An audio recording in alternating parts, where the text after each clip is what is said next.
quién eres. Cuéntanos qué debe saber el mundo. Vale. Buenos días, soy Elena Yáñez y nos encontramos una vez más en mi canal de YouTube. Y hoy tengo la suerte de contar con Tony, que él mismo nos dirá quién es y nos va a plantear qué debe saber el mundo acerca de tomarse la vida como un Tetris. O sea, en el Tetris la jugada se hace a través de cuadros distintos, cuadritos distintos, ¿no? Que pues se colocan con más o menos lógica. Y la vida se puede plantear así, pero con las virtudes, con los defectos y con la idea de que uno tenga su propia vida, o sea dueño de su propia vida, ¿no? Entonces, Tony, dinos por favor quién eres y cuéntanos qué es esto de plantearse la vida como un Tetris. Bueno, Elena, antes que nada, muchísimas gracias por invitarme a tu canal.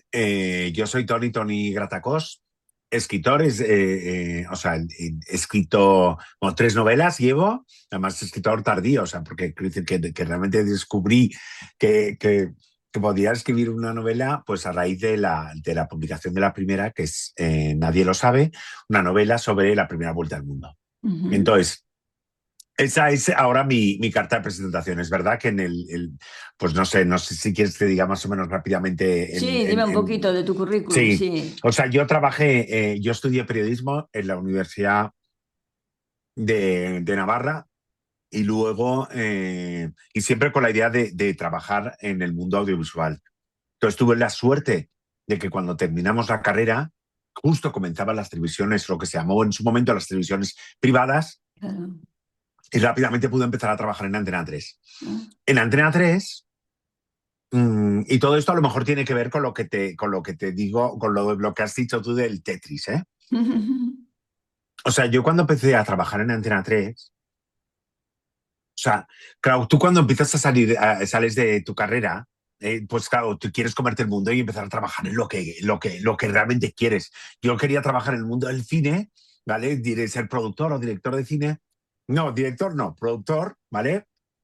Pero empecé trabajando en Antena 3, en el departamento de programación, viendo películas. Además, no viendo películas, sino que viendo lo que en ese momento se llamaban TV movies, o sea, películas Sí. hechas para televisión, y yo tenía que ver, catalogarlas y ver qué películas podían hacer, pensaba que podían hacer audiencias para programarlas, ¿vale?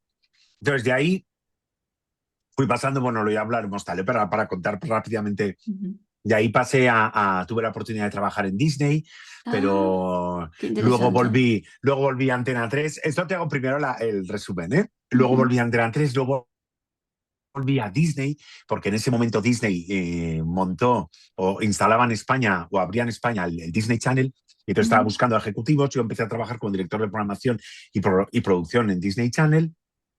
Pues allí, esa segunda vez que empecé a trabajar en Disney, pues la verdad es que fue muy bonito. O sea, es donde realmente aprendí ¿no? Es donde me desarrollé en plenitud profesionalmente, aprendí muchísimas cosas de la multinacional y luego de allí salté a una productora, ¿vale? Anda. Como director general de una productora, Ujú. la que tuve la oportunidad de producir una película, ¿no? Que era como O sea, el la deseo. esencia de mi vida, tal. Pero luego la vida, claro, es que la vida te va dando por muchas vueltas, te va dando muchas vueltas, porque luego a esa productora nos pilló la crisis del 2007 o 2008. En 2008, ese momento, sí. entonces, salí de esa productora, salí con una bolsita de indemnización, ¿vale? Una bolsita económica pues interesante, pero entonces pensé, bueno, ¿y qué hago ahora con esa bolsita, no? Porque podía o esperar a que me contratasen o hacer que pasasen cosas. Y entonces decidí en ese momento, pues, montar un restaurante, ¿no? Qué Entonces, bueno. sí, de eso monté un restaurante, Ujú. el que yo no tenía ni siquiera experiencia, o sea, mi familia viene del mundo de la restauración y yo no tenía ninguna experiencia en restauración, pero dijo, oye, mira, ¿sabes qué? Voy a montar un restaurante. Además fue muy bonito porque alquilé un local totalmente vacío en una zona de Madrid que estaba en construcción todavía. El local era de estos locales que tú ves que no hay ni tuberías ni nada, sino que está como abierto a la calle y Níquel, vacío. Entonces, níquel, sí, sí. fue muy bonito porque entonces hice como el diseño de lo que tenía, de cómo podía ser el restaurante. O sea, fue como muy bonito. Fue creativizar en algo que jamás había pensado que podía creativizar, pero que era el imaginar y hacer posible el entorno de un restaurante en el que al público lo iba a trasladar a una época en la que eran los clubs de oficiales británicos en la India, donde se descubrió el gin tonic, ¿no? Porque la idea era ofrecer hamburguesas estilo gourmet combinadas con gin tonic, Qué ¿no? Entonces, fuerte. esa fue mi experiencia en restauración, duró 6 años, o sea, me No fue está mal, muy seis bien. años no está mal, ¿eh? Totalmente, no me pude quejar para nada. O sea, mira, yo una cosa que aprendí, o sea, siempre a lo largo de tu vida aprendes muchas cosas, ¿eh? Pero yo una de las cosas que aprendí cuando monté el restaurante es la siguiente, y esa es muy importante. Cuando tú tienes claro una idea, en ese caso yo tenía muy claro que quería montar un restaurante, además a ver si me organizo un poco, ¿eh? Pero para intentar poner en contexto la idea Tetris que tú has avanzado antes. ¿Por qué decidí montar yo un restaurante si yo no tenía experiencia en el mundo de la restauración? Pues mira, porque en esta vida tú vas almacenando como piezas, de diferentes piezas que vas poniendo en tu maleta como parte de tu equipaje, que no sabes si vas a poder utilizar en algún momento. Pero que de repente, en un momento de necesidad, tú abres tu equipaje, abres tu maleta y dices, oye, pues tengo esto, esto y esto, que a lo mejor puedo hacer algo con esto, ¿no? Entonces, cuento esto el contexto de la restauración. Cuando yo salgo con una bolsita de indemnización como director general de una empresa, entonces un amigo mío me dice que cuñado suyo ha montado un restaurante, una franquicia, y que le va muy bien. Entonces yo pienso, pues oye, yo siempre había tenido como la parte trasera de mi cerebro el no sé, me gustaba el mundo de la restauración, pero no porque me guste la comida, que también, sino porque me gusta el reproducir como un espacio en el que la gente pueda Esté a estar a gusto. gusto. Efectivamente, eso es lo que a mí me gustaba. Y estaba en un momento en el que yo soy catalán, pero en ese momento, es que no, es que esto es importante también. Claro, yo estaba en un momento en el que yo estaba en Madrid y en Barcelona había una serie de restaurantes y de ambientes, sobre todo en la restauración, que no existían todavía en Madrid. Ahora ya existen, ¿eh? Ya, Y yo ya, creo que ya. han superado ya a los de Barcelona. Pero en ese momento yo me sentía como con fuerza, como para decir, oye, yo puedo montar aquí un restaurante en Madrid porque sé que lo que yo voy a montar Very no different, very existe. different. No existe todavía, ¿no? O sea, un ambiente especial en el que el público se sienta especial. Entonces, bueno, lo que decía, entonces, cuando yo decidí entonces montar ese restaurante, eh, eh, dos cosas, por si no me perderé, lo que aprendí. O sea, ya cuando yo había buscado el lugar que pensaba que era el más adecuado, el local, y ya alquilé el local por 7 años, entonces pensé, o sea, que ya no tenía vuelta atrás. Y empecé a diseñar todo y ya empecé a gastar dinero en reacondicionar el local. Bueno, en reacondicionar no, en acondicionarlo porque no había nada. Pues pensé, oye, a lo mejor deberías tener una conversación o con algún experto en restauración que conozcas para ver que te cuente Un alguna truquillo. cosa. Efectivamente. Entonces, eh, conocía a un padre del cole, de las hijas de mi cole, de las hijas del cole de mis hijas, y a otra persona que también estaba en el mundo de restauración. Y entonces tuve, oye, lo típico, fui a desayunar con cada uno de ellos por separado. Y, o sea, los consejos que me dieron fueron terribles. Directamente me dijeron que no me metiese, que me iban a robar, que me iba a ir mal. Uno de ellos me dijo, bueno, y supongo que tendrás una bolsa económica de aguante porque los primeros meses vas a tener que poner dinero. O sea, claro, yo salí horrorizado de esas reuniones pensando, ¿pero dónde me he metido? Esto va a ser horrible. O sea, si yo me hubiese reunido con estas personas antes Antes. de estar ya involucrado, el que ya no tenía No marcha hubieras atrás, empezado. yo jamás, jamás. O sea, hubiese dicho, no me meto ni de coña. Pero como ya estaba, ya había alquilado el local, ya lo tenía todo en marcha, o sea, no tenía marcha atrás. Oye, pues luego a mí me fue fenomenal. Yo no soy consciente de que nadie me robase. A mí me fue bien desde el primer mes, no tuve que poner dinero de mi cuenta. O sea, ya el negocio se Sí. mantuvo sin necesidad de poner yo nada por mi parte, ni desde el primer mes. O sea que nada fue como me habían dicho. Entonces, eso a mí me sirvió de aprendizaje, de que Y cuando de tú ánimo también tienes, para seguir, claro.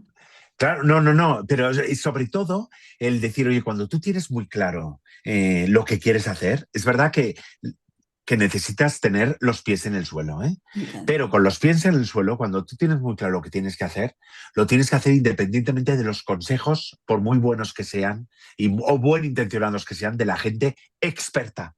Porque las cosas luego ocurren de una manera que a lo mejor se No es contradice a esa. lo que decían los expertos, ¿no? Entonces, para mí eso es muy importante.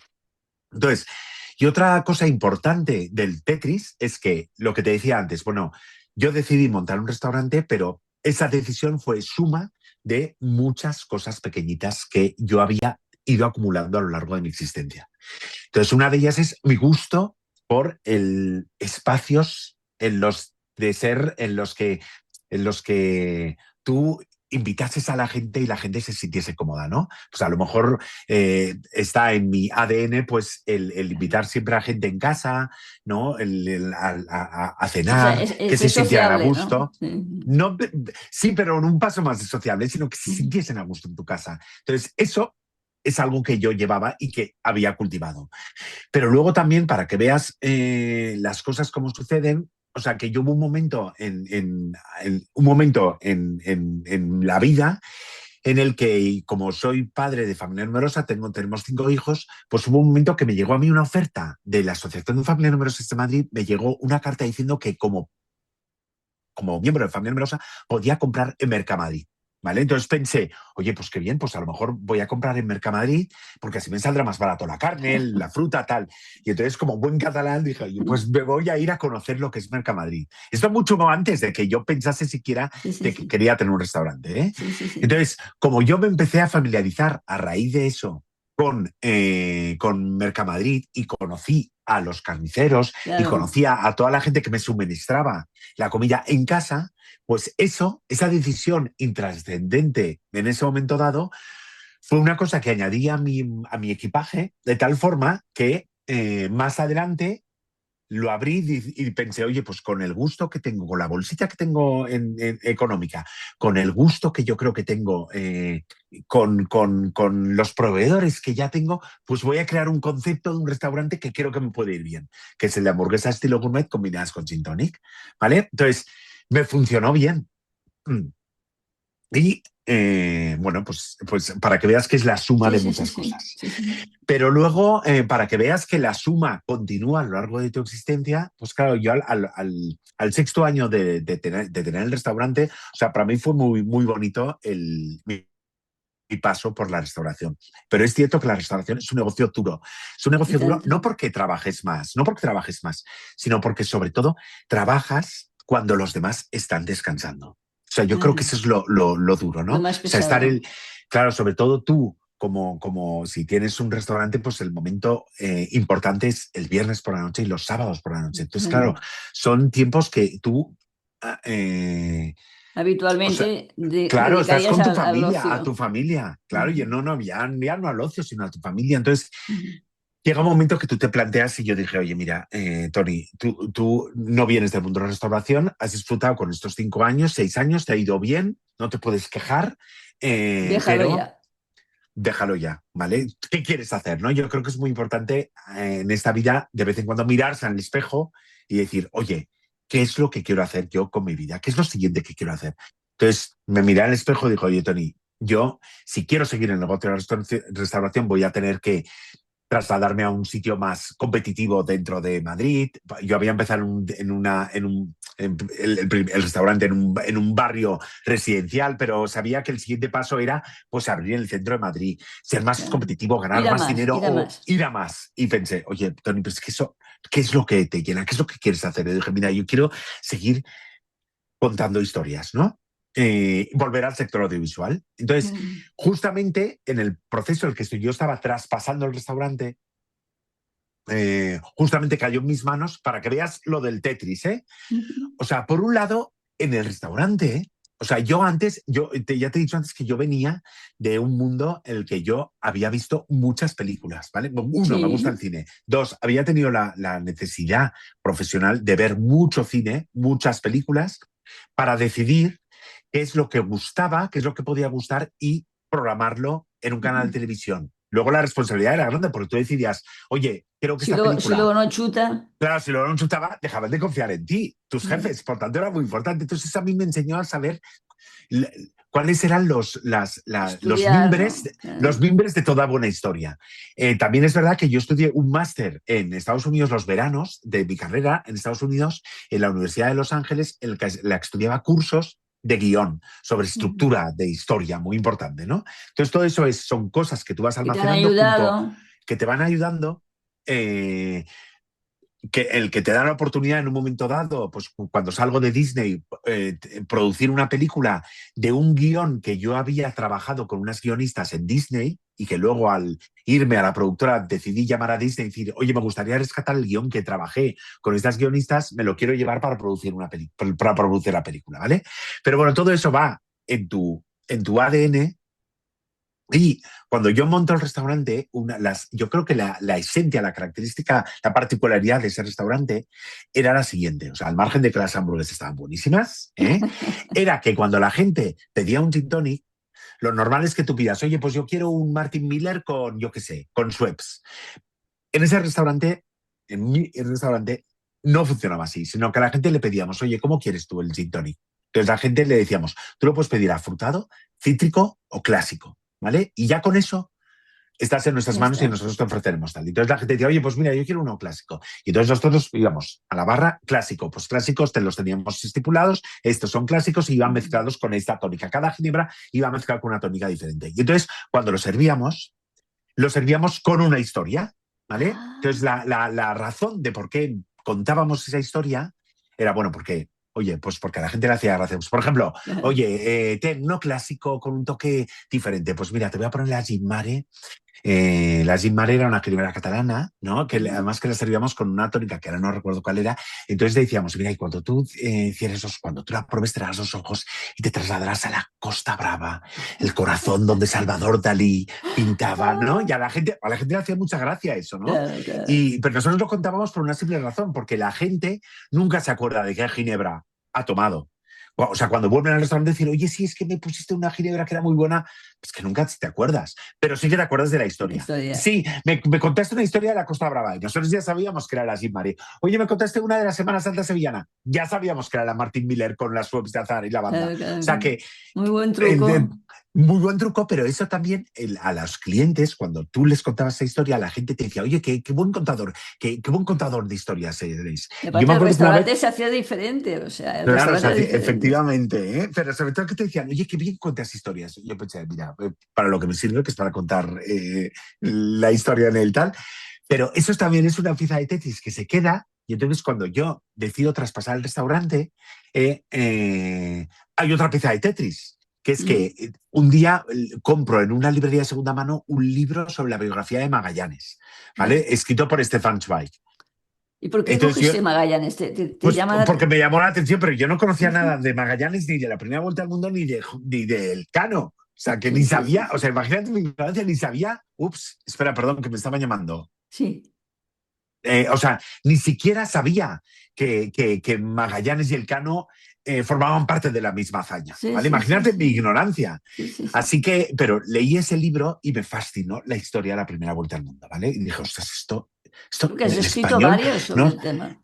Claro, después, pero en ese momento no sabía, le dijo, esto es una historia alucinante para que la gente la conozca, ¿no? Entonces, yo en ese momento empiezo a traspasar el restaurante, leo esa biografía de Magallanes y viendo en los aniversarios que se están celebrando o que se van a celebrar, veo que se va a cumplir 500 años de la primera vuelta al mundo.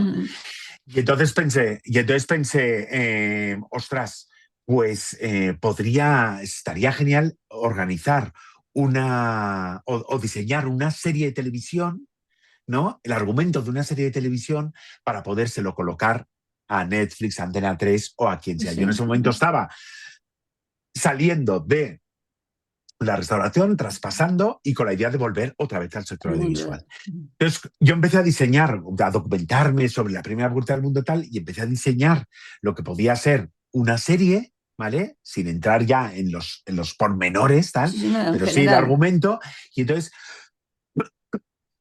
cuando ya la tenía prácticamente armada, claro, me di cuenta lo que he dicho antes, de mirarse de vez en cuando en el espejo, ¿no? Y con los pies en el suelo y saber de lo que eres capaz de hacer realmente, Claro. ¿vale? Ser realista. Entonces me miré en el espejo y dije, Tony, vale, tienes una buena historia armada sobre lo que podría ser una peli o una serie de la primera vuelta al mundo, pero lo cierto es que si tú ahora llamas a las puertas de Antena 3, de Netflix o de cualquier cadena de televisión, por mucho que te conozcan a ti como Tony Gratacos, hace ya 6 años que estás desvinculado del negocio, no tienes ninguna productora, ningún paraguas Claro. que te dé la carta de presentación, y por mucho que les guste la idea, no van a confiar en ti. Claro. Así que olvídate, no puedes presentar esa serie. Y entonces me di cuenta de que no podía, pero claro, yo tenía un problema, y es que me había enamorado ya de los personajes de la serie. Sí. Entonces dije, oye, entonces, ¿qué hago? Y entonces pensé, pues ya sé, pues vas a escribir un libro, ¿vale? Y entonces, porque mi única libertad, mi única Sí. manera de darle salida, de dar libertad A a lo que estos habías personajes, ideado. es a través de un libro, ¿vale? A través Claro. de una novela. Pero claro, yo no había escrito nunca una novela, pero Claro. yo tenía mis piezas de Tetris, mis Sí, sí, piezas sí. en la maleta. Una de ellas era que yo sabía que escribía bien, ¿vale? Entonces, puede sonar pretencioso, ¿no? No, no, Prepotente, decir, pero que se cree que escribía bien, pero es una hay que cosa que conocer yo las sabía, virtudes porque de a mí, uno. efectivamente, y a mí uno de mis profesores del Colegio La Farga en Barcelona me dijo cuando era pequeño, en quinto de primaria o en segundo, no me acuerdo porque fue mi profesor encargado de curso, en sexto y en segundo y en quinto, que es el profesor Luis Cañón, me dijo que escribía bien, ¿vale? Y entonces a ti cuando un profesor de lengua te dice que escribes bien, tú ya Claro. sabes que escribes bien, ¿no? Ya sabes que no sabes para qué te va a servir, pero sabes que escribes bien. Y eso era una pieza de Tetris. Yo nunca la he cultivado. Yo sé que yo estudié periodismo en Pamplona y sé que uno de los profesores nos dijo que nos daba como consejo todos los días de nuestra vida escribir al menos 100 palabras. Yo siempre pensé, oye, qué buen consejo, pero yo, oye, nunca lo he hecho, ¿eh? Nunca lo he hecho. Siempre, o sea, me da pena reconocerlo, pero nunca lo he hecho. Así que yo llego a momento Magallanes, el momento que he decidido tirar a la basura todo lo que me he documentado para una serie, veo que esa serie no puede salir y digo, oye, pues voy a escribir un libro. Y entonces digo, oye, pues Tony, a escribir un libro. Otra pieza de Tetris, una, sabía que escribía bien. La otra otra inevitable es que conocía bien la estructura, o sea, gracias a mi estudio en la Universidad de California, los Claro. cursos en la Universidad de California, Los Ángeles, Claro. y a mi trabajo en Antena 3, había visto muchas Tenías un películas y conocía conocimiento. de estructura de historia, de qué es lo que hacía que una estructura, una historia se moviese hacia adelante hasta su conclusión final, ¿vale? Eso es una pieza de Tetris importante. Pero luego la otra es que ya hubo un momento en mi vida que me había quedado en el paro y que pensé, oye, pues voy a aprovechar el tiempo de paro para escribir una novela. Y me acuerdo que me iba todos los días a una biblioteca municipal para empezar a escribir mi novela. Bueno, pues duré 5 días escribiendo mi novela, porque al sexto día dije, esto es una porquería, No va a salir adiós, muy nada. buenas, ¿vale? Así que esa pieza también la tenía en mi equipaje. Sabía por qué había fracasado yo en mis intentos de hacer una novela. Y es que no había tenido ninguna preparación, no había ido a la escritura de esa novela con una preparación. Y yo necesitaba mi preparación y mi estrategia. Y mi Claro. estrategia para escribir la novela de la primera vuelta al mundo era, fruto de mi aprendizaje a lo largo de toda la vida, era, uno, yo que soy una persona bastante desordenada, entre comillas, o poco organizada, o poco germánica, más que poco organizada, poco germánica, dije, mira, Tony, si tú quieres cumplir con con acabar, porque empecé a muchos, pero acabar de escribir la novela, primero tienes que tener muy clara la historia. Por tanto, yo dije, vale, Tony, no vas a empezar a escribir hasta que no tengas desmenuzada la historia, con lápiz, en una libreta, toda la sinopsis. Te ocupe lo que te ocupe, ¿vale? Eso fue la primera decisión. La segunda decisión es que yo, una vez que empezase a escribir, como tenía muy claro ya la historia, con una sinopsis de principio a final, sabía que tenía que esa sinopsis iba a ser un libro gordo. Entonces miré en internet, busqué qué significaba un libro gordo. Por libro gordo me refiero, oye, pues ¿qué referencias tenía? Pues yo que sé, un libro más o menos importante como La sombra del viento, pues miré el número de páginas, el número de palabras, no de páginas, porque las páginas te confunden. Número de palabras, que tenía una novela gorda. Y una novela gorda se empieza a considerar una novela voluminosa, una novela importante a partir de las 120.000 palabras, ¿vale? Entonces yo dije, 120.000 palabras. Entonces yo dije, vale, Toni, tú tienes ante ti 120.000 palabras. O sea, puedes Móntatelo. desesperarte, porque si ves de golpe las 120.000 palabras vas a decir, es imposible, No es imposible, no puedo.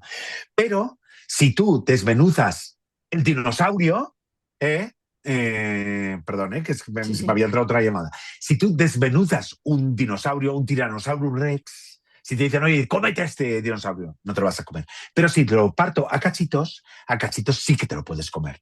Pues pensé, misma estrategia. Dije, oye, Toni, tú, si tienes que escribir 120.000 palabras de 0 a 120.000, no existe eso. Ese milagro no existe, ¿vale? Sino que tú vas a tener que escribir todos los días y me desmenucé. Dije, mira, pues mira, todos los días yo voy a trabajar. Voy a intentar escribir 1.000 palabras. Y esas 1.000 palabras no solamente bastaba decir, vas a escribir 1.000 palabras, sino que tenía que ponerle tiempo a esas 1.000 palabras.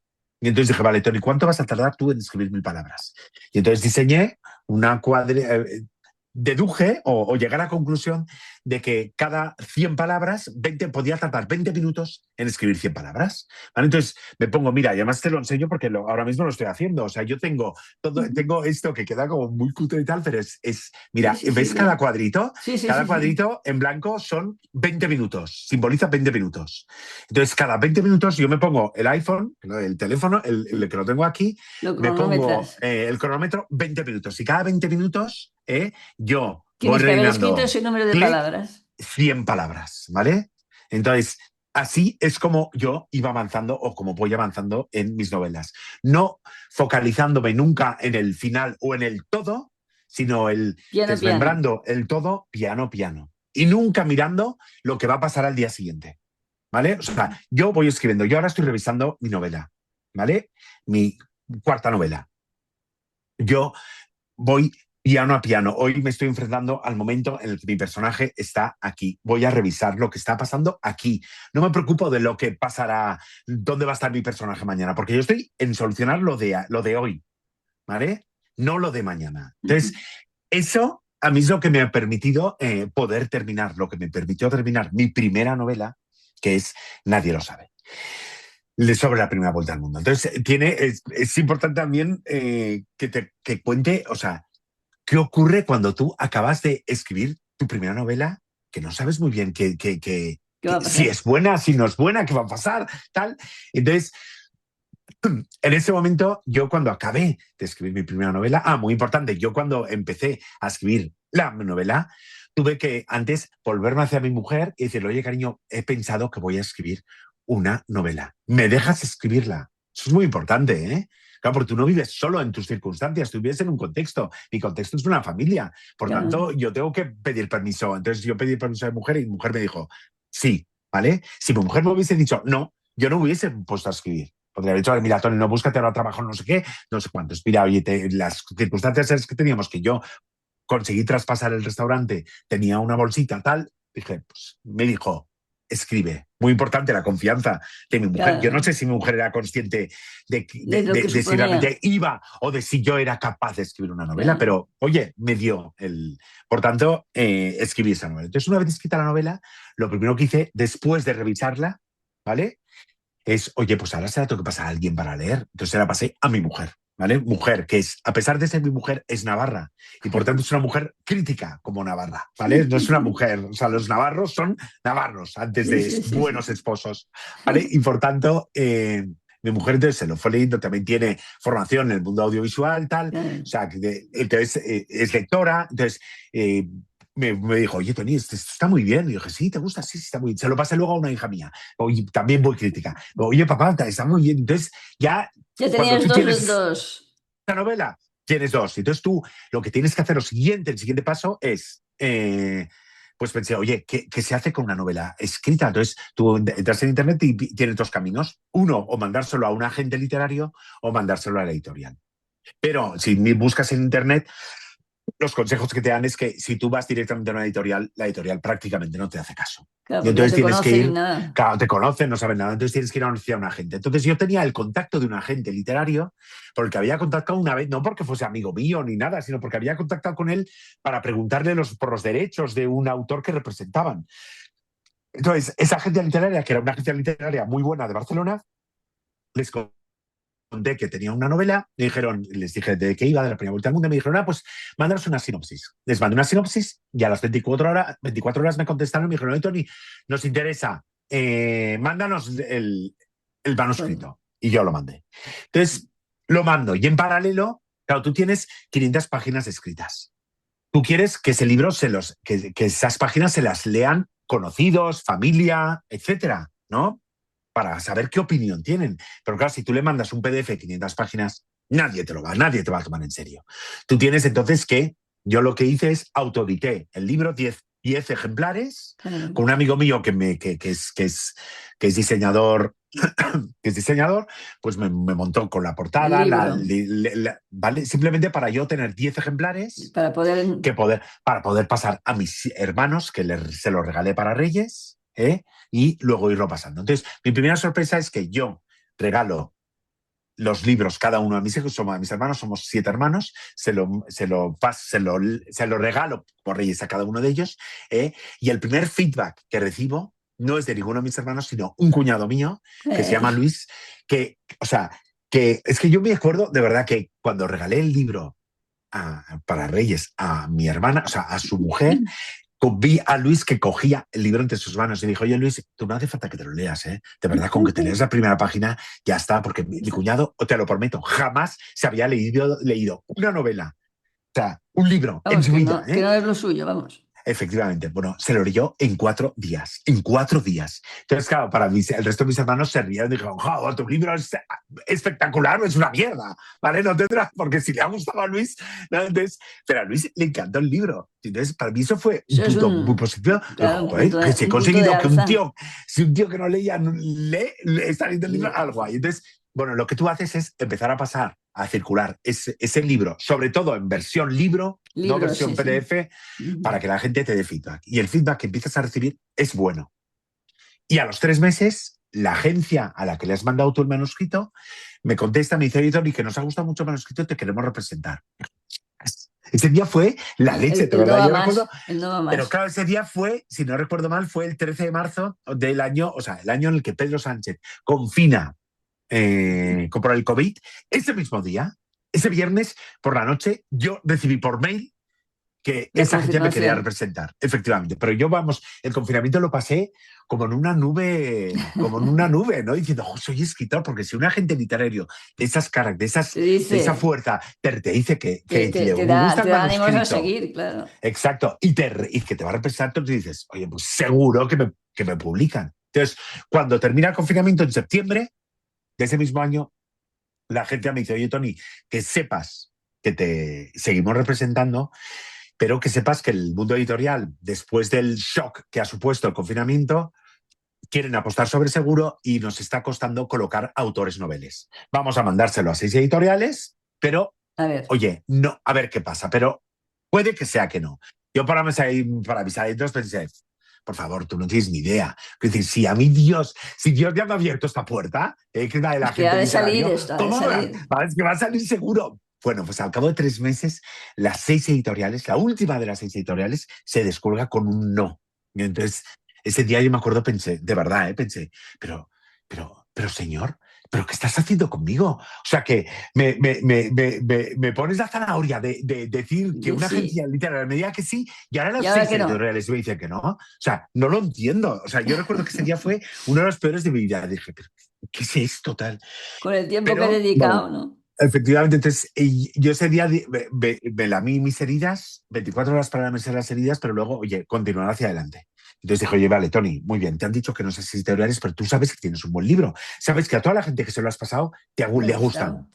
A la agencia literaria le ha gustado. Por tanto, Esto dice algo.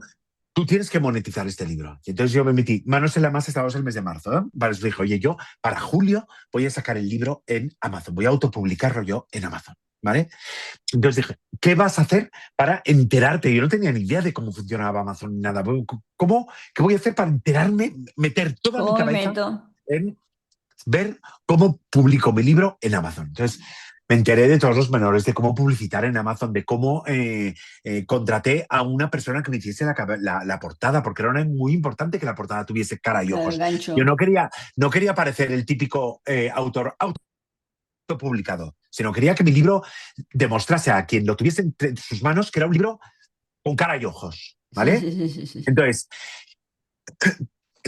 este amigo mío que te he dicho antes, que era diseñador, me diseñó, me editó el libro. Yo busqué a una persona que le pagué para la portada.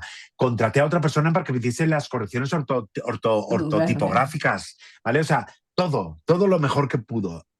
Y entonces ya el 7 de julio, San Fermín, saqué el libro en Amazon, que además en Amazon te permite tanto publicarlo, venderlo en libro electrónico como en papel. Exacto. Si además no te cuesta un duro, porque en papel simplemente Amazon lo que hace es, si tú compras el libro, imprime sobre la marcha. Ya, O ya, sea, ya. impresionante, ¿vale? Sí, Impresionante. O sea, a sí, mí no me sí. costó, solamente te cuesta publicar en Amazon lo que tú quieres gastarte, que en este caso es el tío que te hace la portada, Ya. las correcciones Al final. ortotipográficas y a alguien y a quien tienes que pagar para la edición, ¿vale? Claro. Y entonces, el 7 de julio yo salgo con el libro, intento moverlo como sea, por donde sea y cuando sea, ¿eh? Y das Es a verdad que conocer que tengo, está en Amazon. Das a conocer que está en exacto, Amazon. es verdad que yo tengo un buen gancho, una buena percha al libro, que es que como se están cumpliendo los 500 años de la primera vuelta al mundo, pues Claro. hay Eso como tiene ayuda. como eso ayuda. Es muy importante que un libro, si tú no eres conocido, que ayude, una percha que ayude para Claro. que pueda tener gancho de cara a una publicación, de cara a un. Sí, Y bueno, y sí. el libro, tengo la suerte que el libro se empieza a mover y, oye, consigo vender, ¿vale? Entonces llego al mes de septiembre. En solo 3 meses llevo vendido más o menos 1.500 libros, que, oye, pues, o sea, a cualquier neófito eso, dices, son unas cantidades, Ah, dices, pero bueno. irrisorias, qué Pero porquería. bueno. Oye, perdona, tú habla con una editorial. O sea, un desconocido, un Que Mindundi, publique, que vendiéndolo tanto. a PVP. O sea, yo tuve muy claro que mi precio de mi libro iba a ser igual de competitivo que el de cualquier editorial. O sea, que yo Sí, mi sí, libro lo sí. vendía a 20 euros el papel y a 10 euros el ebook. O sea, Sí, sí. no a menos. Si lo Sí, vendía sí. otra persona que publicaba en el mundo ¿Por qué editorial, no yo lo yo? vendía al mismo precio, porque me había Mm, costado lo mismo. Eso lo tenía mm. muy claro, ¿eh? Sí, Bueno, sí. entonces llego al mes de septiembre, que el libro moviéndose, muy buena recepción, y entonces, de repente, de pronto, o sea, la misma semana, te lo prometo, la misma semana, contactan conmigo. O sea, en España hay dos grandes grupos editoriales, el grupo Penguin Random House y Grupo Planeta. Planeta. Entre los dos grupos se reparten el 80% del mercado, Sí, prácticamente, sí. la cuota de mercado. Bueno, pues coincido que en la misma semana Los dos. contacte conmigo un sello editorial de Penguin y otro sello editorial de Qué Planeta. ¿Vale? fuerte. No, no, pero es que eso no es lo más fuerte, sino que lo más fuerte es que yo, a través de mis contactos, en el mes de julio, esto estamos hablando de septiembre, que contactan conmigo, el mes de julio yo intentando mover todos mis hilos, como yo estudié periodismo en Pamplona, No. pues tenía un compañero mío que trabajaba en El Mundo. Entonces, este amigo mío me dijo, mira, Tony, yo en El Mundo no te puedo conseguir nada porque no, como la persona de comunicación, con la persona de cultura no me llevo bien, no me va a hacer ni caso, pero tengo un amigo mío en el país que le podrías mandar el libro. Y yo pensé, por favor, pero ¿cómo lo voy a mandar al país? Bueno, vamos, es que no va a tener ni puñetero caso, vamos. El país, es que, vamos, cuando sepan cómo vuelo ya me dirán, Ya, vamos, que quería no. hablar. Entonces, eh, pero se lo mandé. Pensé, oye, no pierdo nada. Me acuerdo que fui a donde está la editorial del País, donde está La la redacción del sede, País, lo dejé allí a la atención de fulanito. ese redactor, ¿vale? Y entonces, el mes de agosto, y me olvidé, y el mes de agosto, a finales de agosto, este amigo mío del mundo me manda un WhatsApp y me dice, oye, Tony, me he leído yo tu libro y me ha encantado. He visto al Villarejo de la época tal, me ha gustado muchísimo. Y entonces yo le pregunté, oye, pregúntale a tu amigo, a Vicente Olaya, pregúntale Sí, sí, si le ha gustado, si le llegó el libro, si se lo ha leído. Y entonces me contestó, me dijo, oye, Emma, he hablado con Vicente, me dice que nunca recibió tu libro, que se lo toma. mandes porque se lo leerá, que se lo lea, ¿vale? Y yo pensé, joder, bueno, se lo voy a volver a mandar, pero vamos, es que no se lo va a leer, seguro, vamos. Pero bueno, hice un acto de fe y se lo mandé. Y ya en septiembre, mm, antes de que contactase conmigo en las dos editoriales, Es- este amigo mío me vuelve a mandar un WhatsApp y dice, oye, que sepas que al tío del País le ha gustado mucho y va a intentar sacarte. Y yo, no me digas, tío, por favor, mándame su teléfono. Y me contestó, no quiere saber nada de ti, solamente va a el intentar libro. sacarte. Nada más, ¿vale?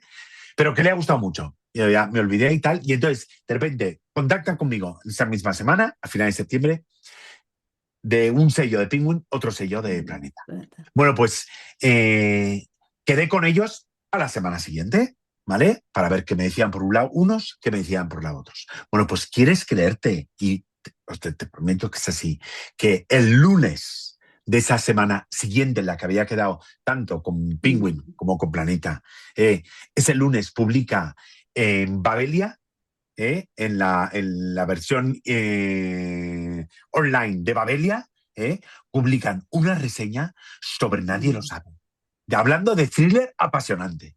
O sea, cuando tuve la reunión con Planeta ese jueves, la editora con la que me reuní dijo, oye, y lo de nunca habíamos visto una reseña de un De este libro calibre. autopublicado, de un libro autopublicado en Babelia. Y ya, muy fuerte. O sea, lo que quiero decir con eso es que tú siempre hay que remar hacia adelante. Y aunque muchas veces esto es lo que dice Julie Andrews en Sonrisas y Lágrimas, Pauline, dice, Sí. cuando Dios cierra una puerta, siempre abre una ventana. Entonces, para mí, el día en que las 6 editoriales me dijeron que no, yo ese día podría haber tirado la toalla Vaya, y haber dicho, oye, realmente me he equivocado, este no es mi lo mundo, dejo estar. fuera, lo dejo estar. Pero decidí remar, y eso también es como, el viaje de la primera vuelta al mundo de Magallanes. O sea, cuando Magallanes zarpa con 5 naves, porque está convencido de que existe un estrecho en el mazacote de tierra que se ha descubierto, que es América, él está convencido que tiene que haber un estrecho que comunique con los mares orientales, con la China, ¿vale? Y entonces, pero nadie cree en ese estrecho, solamente cree él. Él, Y entonces decide cruzar el Atlántico, a pesar con ¿no? 5 A buscar. naves en las que todos los marineros no creen en él. Y él sigue nadando, ¿no? Como buscando a Ánimo. Nemo, sigue nadando. Pues igual, tú tienes que seguir.